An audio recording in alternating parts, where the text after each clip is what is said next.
நீங்கள் அது வேணும் இது வேணும் அதை அடைஞ்சிட்டேன் அப்படின்னு தினமும் எழுதுகிற இந்த நோட்டு புத்தகத்தை கிழிக்கணும் அப்படின்னு உங்களுக்கு தோணுதா?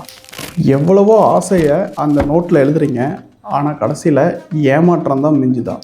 ஈர்ப்பு விதி அப்படின்றது சிலருக்கு மட்டும்தான் வேலை செய்யும், எனக்கெல்லாம் நடக்காது அப்படின்னு நீங்கள் நினச்சிட்ருக்கலாம். புவியீர்ப்பு விசை மாதிரி ஈர்ப்பு விதி அப்படிங்கிறதும் எல்லாத்துக்கும் காமன் தான், அது மாறுறதே இல்லை. சரி, இதுக்கு என்னடா காரணம் அப்படின்னு பார்த்தா உங்கள் மனசுக்குள்ளே நடக்கிற போர் தான். அது கான்சியஸ் மைண்டுக்கும் சப்கான்ஷியஸ் மைண்டுக்கும் நடக்கிற ஒரு போர். இன்றைக்கி இந்த உலகத்தில் எந்த மூலையிலையும் கொடுக்குற பயிற்சிகள், அதாவது ஈர்ப்பு விதி பற்றிய பயிற்சிகள் ஒரு 10% மட்டும்தான் உங்களோட இலக்கை அடைய உதவும். அப்படின்னா அந்த மீதி 90% ரகசியம் எது?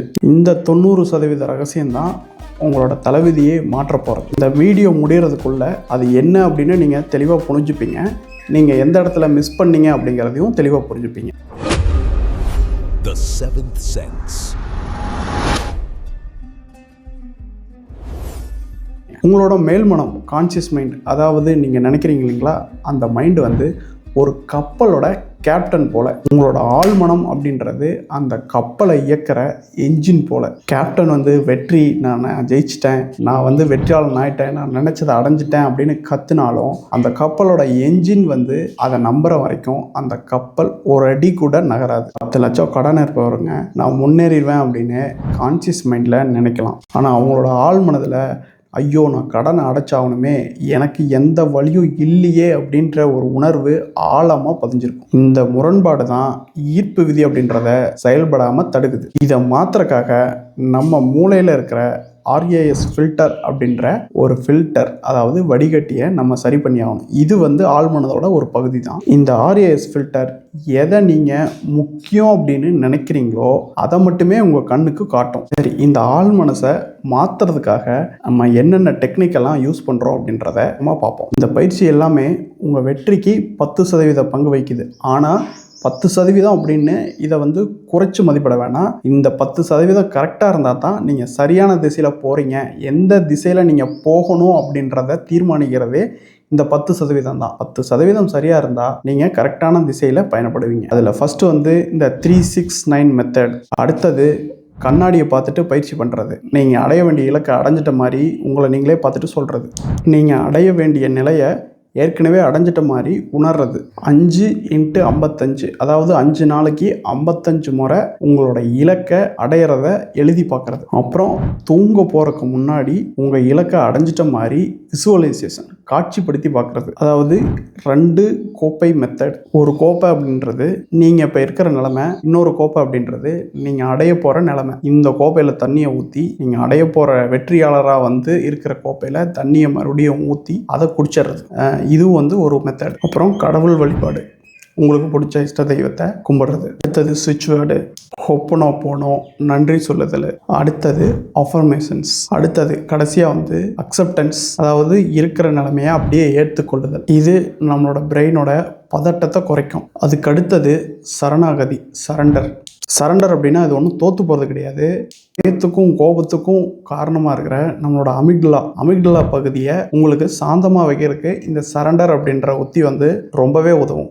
நம்ம இந்த சரணாகதி நிலையில் இருக்கும்போது, அதாவது நம்ம இலக்கை அடையவுமா மாட்டோமா அப்படிங்கிற ஒரு ஆசிலேஷன்லாம் போய் உங்களோட புத்தி கூர்மையாக வேலை செய்யும். ஏன்னா அந்த அமிக்டலா பகுதி உங்களோட புத்தி பகுதியை, அதாவது ப்ரீஃப்ரண்டல் கார்டெக்ஸை ஹைஜாக் பண்ணிடும். இந்த சரண்டர் நிலைமையில் இருக்கும்போது உங்களோட புத்தி ரொம்ப தெளிவாக வேலை செய்யும். சரி, இந்த முக்கியமான இந்த பயிற்சி எல்லாமே செய்கிறாங்க, இதையெல்லாம் ஒருத்தர் கரெக்டாக செய்கிறாரு அப்படின்னா கூட அவருக்கு ரிசல்ட் வந்துருமா அப்படின்னு கேட்டால் கண்டிப்பாக வராது, ஃபெயில் ஆவார்.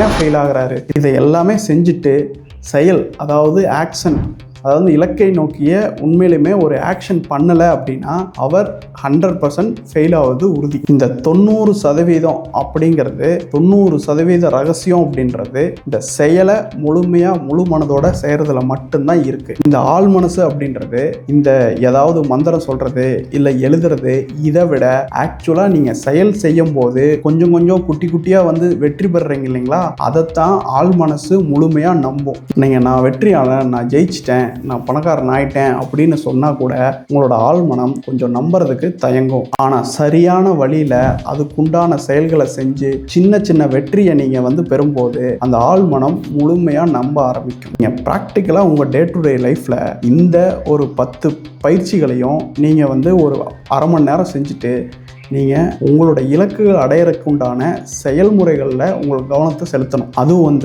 ஐயோ எனக்கு கடன் இருக்கே, நான் அடைக்கணுமே, எனக்கு வேறு வழி இல்லையே அப்படின்னு கஷ்டப்பட்டுக்கிட்டு உங்களோட வேலையை பார்க்காம உங்களோட ஒரு முழு மனதோட இன்வால்மெண்ட்டோட அந்த செயலை பார்க்கும்போது உங்களோட ஆழ்மனம் மிக விரைவாக மிக வேகமாக நீங்கள் அந்த இலக்கை அடைஞ்சிடுவீங்க அப்படிங்கிறத நம்ப ஆரம்பிக்கும். 10 லட்சம் கடன் இருந்தால் கூட உங்களோட செயல்பாடு நீங்கள் இலக்க நடைய, அதாவது உங்கள் வருமானத்தை பெருக்கிறதுக்கு நீங்கள் பண்ணுற செயல்பாடு அப்படின்றது உங்களோட ஆழ்மனதை மிக வேகமாக நம்ப ஆரம்பிக்கும். எந்த திசையில் செயல்படணும், என்ன வேலையை செய்யணும் அப்படின்னு உங்களுக்கு ஒரு வழிகாட்டுறதுக்காக தான் இந்த 10% பயிற்சிகள்லாம் கண்டிப்பாக உதவும். அதாவது சரியான வழிகாட்டுறதுக்கு உதவும். சரணாகதி மூலமாக உங்களுக்கு ஏதாவது கவலை, அதாவது லோன் கட்டணுமே, இல்லை இப்போ இருக்கிற நிலையை பற்றி நம்ம இன்னும் நம்மளுக்கு வழியே இல்லையே, யாரும் ஹெல்ப் பண்ண ஆள் இல்லை அப்படின்னு எந்த விதமான கவலையாக இருந்தாலும் அதை பிரபஞ்சத்துக்கிட்ட இல்ல கடவுள்கிட்டயோ சரணாகதி பண்ணிட்டு உங்களோட வேலையை 100% முழுமையா பார்க்க ஆரம்பிங்க. நீங்க உங்க வேலையில முழுமையா மூழ்கும் போது அந்த RIS ஃபில்டர்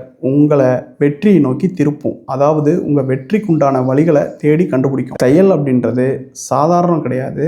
நீங்க பிரபஞ்சத்தோட நேரடியா பேசுறதுக்குண்டான ஒரு மொழி. ஆழ்மனதை ரீப்ரோக்ராம் பண்றதுக்கான ஒரு டூல். 90% ஆழ்மனதை மாற்றக்கூடிய பவர் இந்த செயலுக்கு தான் இருக்கு. இந்த 10% சரியா பண்ணிட்டு அடுத்த செயல் அப்படின்றத பண்ணாம நீங்க உட்காந்துருக்காதீங்க. நீங்க போற ரூட் எந்த வழியில செயல்படணும் அப்படின்னு உங்களுக்கு ஒரு கிளாரிட்டி கிடைச்சிருச்சு அப்படின்னா நீங்க உடனே களத்துல குதிங்க. அந்த மைண்ட் ப்ரிப்பரேஷன் எல்லாம் விட்டுட்டு எப்ப களத்துல குதிச்சு செயல்படுறீங்களோ அப்பதான் உங்க வெற்றி அப்படின்றது ஆரம்பிக்குது. இந்த 10% அப்படின்றது இந்த அஃபர்மேஷன் இந்த மாதிரி பயிற்சி முயற்சிகள்லாம் ஒரு 10% அப்படின்றது ஒரு வீடு கட்டுறதுக்கு ப்ளூ பிரிண்ட் போடுற மாதிரி. இந்த செயல் அப்படின்றது செங்கல், மணல், சிமெண்ட் எல்லாத்தையும் வச்சு அந்த கட்டிடத்தையே கட்டி எழுப்புறது மாதிரி. ப்ளூ பிரிண்ட் தப்பா போச்சுன்னா கட்டடமே தப்பா போகும். ஆனா ப்ளூ பிரிண்ட் மட்டும் போட்டு வச்சுக்கிட்டு இருந்தா கட்டடம் எழும்பவே எழும்பாது. இதுதான் மிக பொருத்தமான உதாரணம். உங்க இலக்கை நோக்கிய பயணத்துல நீங்க வேலை செஞ்சுட்டு இருக்கும்போது உங்களோட பயம் அப்படின்றது கிராஜுவலா கொஞ்சம் கொஞ்சமா குறையும். உங்களோட சூழ்நிலையை மாத்துறதுக்கு உண்டான பவர் அந்த செயல்கிட்ட தான் இருக்கு. உங்களோட சூழ்நிலை